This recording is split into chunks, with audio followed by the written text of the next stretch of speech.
MSNBC, Mehdi Hasan, by the way, who has me blocked. Yeah, that's what I hear. Damn, I wonder if I'm blocked. Asking Ilhan Omar about the squad not pushing Biden hard enough on issues like the $15 minimum wage.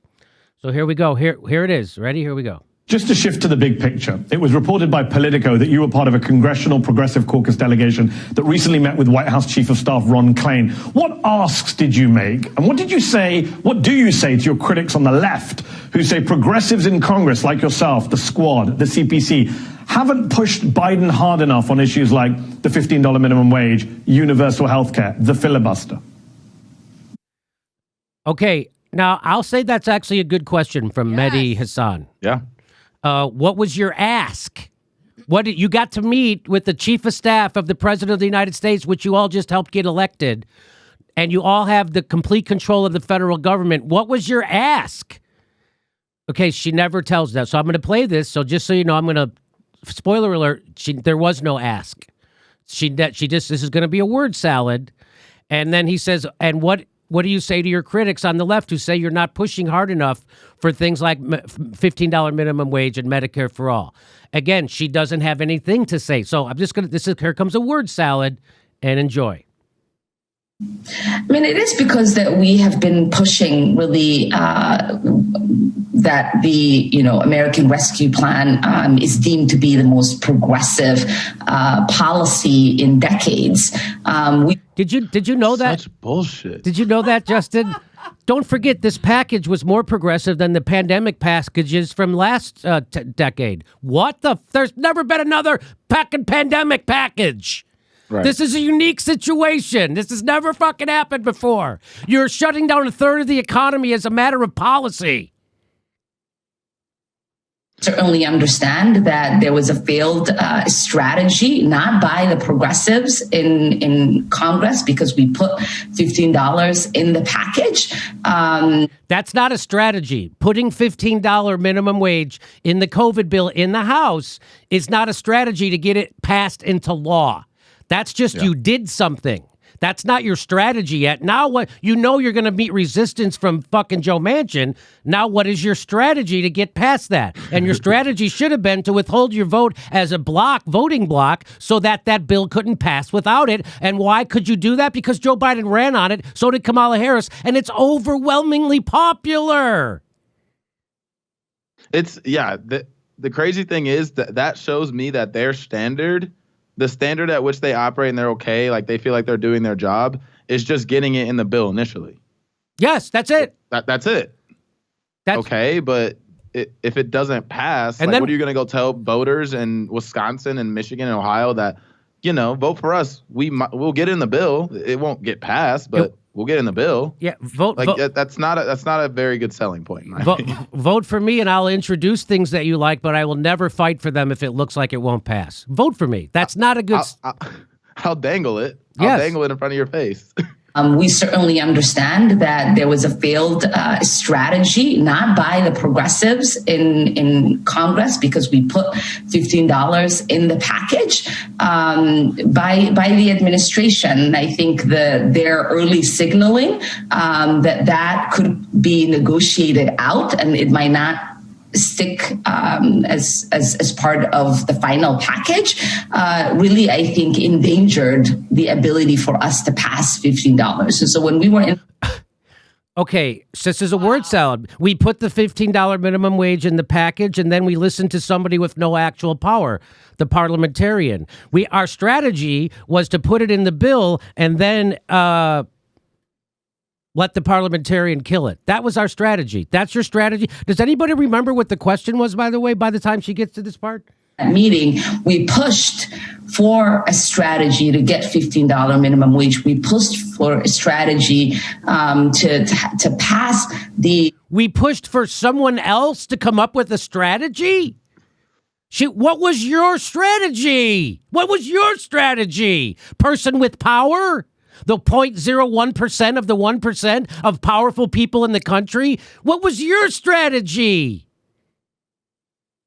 the agenda that the administration ran on, that the Democrats agree on, whether it is, passing sensible gun laws, dealing with our immigration crisis, and all of the things that we all care about. What we walked away from that conversation with is an understanding that there is a limited window of opportunity for us to push these pieces of legislation. There are members in the Senate within the Democratic Party that are certainly not there yet on the priority pieces of legislation that we have.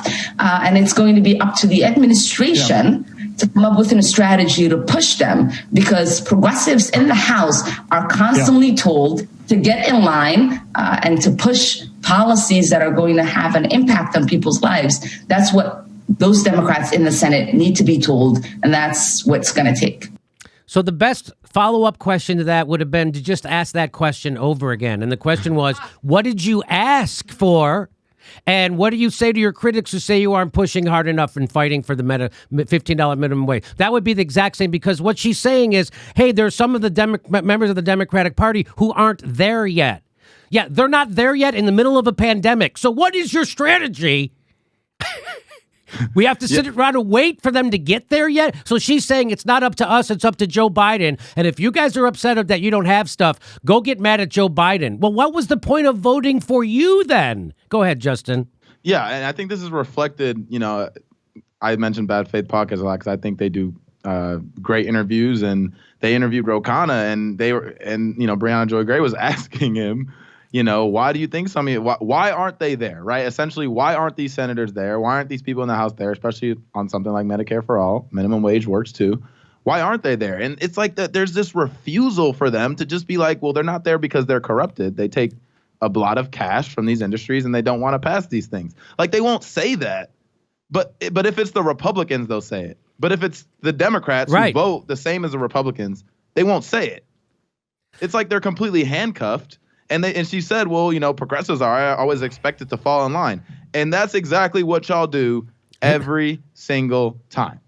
Yeah, well, that's exactly what you do every single time. She acts like she's upset about it, but you fall in line. You don't fight. And I get that question, the Ro Khanna. It can be helpful, that question. I don't think it's very why everyone fucking knows why they won't do it. The question is, why won't Ro Khanna fight them?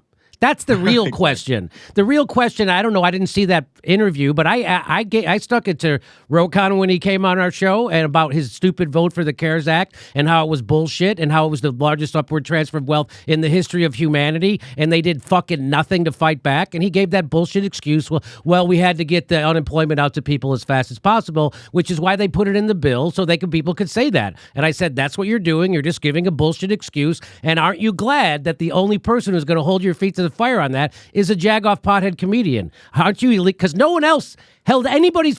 Nobody even knows what's in the CARES Act. No one ever said. People were saying good shit was in there. Bernie Sanders saved us. He got us unemployed. He did not. So I was way ahead of the crowd on that, because I knew what was in the CARES Act, and I knew how we got deceived by Bernie Sanders and the squad and how they lied about their vote. AOC did not vote against the CARES Act. That's a lie that was forwarded by The Intercept with absolutely zero evidence, and we debunked The Intercept's bullshit reporting at this show, just like we debunked her lie. Well, here's what this person says about Ilhan Omar. That's a word salad. That's exactly what that is. She sounded like a teenager who just got caught drinking. It's a politician's answer. And that's what sucks, and it's frustrating, because the reason we were so excited about, the progressives is because we felt like they were, a representation of us in Congress. Now they just literally sound like all the other politicians wherein they get asked a question and they don't want to directly answer it because they don't have a good answer. And so they're going to give you some, bullshit word salad that sounds nice, but at the end of the day, we still don't have $15 minimum wage. That's what it comes down to. I like what Happy Grillmore says. This is crazy because Ilhan Omar is clearly stating that she is falling in line, which is her duty. And Manchin, Sinema, and Biden are the real problems because they are predictably using their leverage as the fraud squad refuses to do. That's right. Omar's response is stereotypical Democrat having to explain why the bare minimum isn't possible. They risked nothing and lost. Shame. They risked nothing and lost. That's perfectly put. Wow, that's perfectly put. Listen to this interview and tell me if that is someone that sounds like a fighter. #fraud squad. Laughing again, progressives lied about the rescue plan being the most progressive thing ever, which made it harder for them, strategy-wise, according to Omar, to push for actual beneficial policies without appearing divisive and against the most progressive plan ever. So do you see how they tied their own hands on that? So when they came out and did that propaganda for the Democratic Party and Joe Biden and corporate America, that this was the most progressive piece of legislation ever, now if you actually fight to get shit in there that helps people, you're going to be looked at as being divisive because you already said it's great. Right. Yeah, and she said it's been deemed the most progressive legislation ever. Deemed by who? Yes, the right. Corporate media, Joe Biden. That's right. The Democratic establishment. No, Rachel that's who Maddow. it's deemed by. There's a legitimate argument to be made that for certain individuals, they got more relief from Trump's plan than this plan. So like, but the problem is they expect everyone, even if their life hasn't tangibly been made better, they expect them to like be like, oh, I'm so glad about the child credit. Like I'm so glad about someone else getting help. Well, what about me? What if I'm in need and I need help? And this plan, if I'm an essential worker, I didn't get a $15 minimum wage. I didn't get a raise. I got a one-time check. And it's like they always expect everyone in the Democratic Party to care about someone else, even if they're not being helped. And that's not a winning strategy. That's how you lose in midterms. That's exactly right. Well, I love what Tamanisha said. She said, essentially, they lied to the people about how helpful the rescue plan would actually be, only for this Democratic representatives to turn around and be like, the people don't need anything else since this plan is so progressive. And the progressives elected just accepted that. That's exactly right. They did kind of fuck themselves up because now they can't really criticize it. No, now they can. These folks are way too incompetent to be just an accident. I don't know. I agree. This isn't an accident that they're that incompetent. They're not fighting for progressive values. That's not an accident or an oversight, or they just have Washington brain, or they don't get it, or they've been. I saw Cenk Uygur say that they've been gaslighted. Somebody gaslit the squad. They don't understand that they're supposed to be fighting because someone tricked them. That's what Cenk Uygur's latest pathetic fucking thing is. I'm not making that up. So here's how you use your leverage. Joe Manchin says he will absolutely not support $2,000 stimulus checks. That's how you do it. Biden taps Senator Manchin's wife to co-chair Appellation Board. Do you see what's going on? So they're never going to fight. So just get ready for it. Hey, everybody, this is the part where I tell you where all our live shows are, but there aren't any. And then this is why I tell you to join our premium program and get extra content, but nobody's got a fucking job. So just enjoy the video.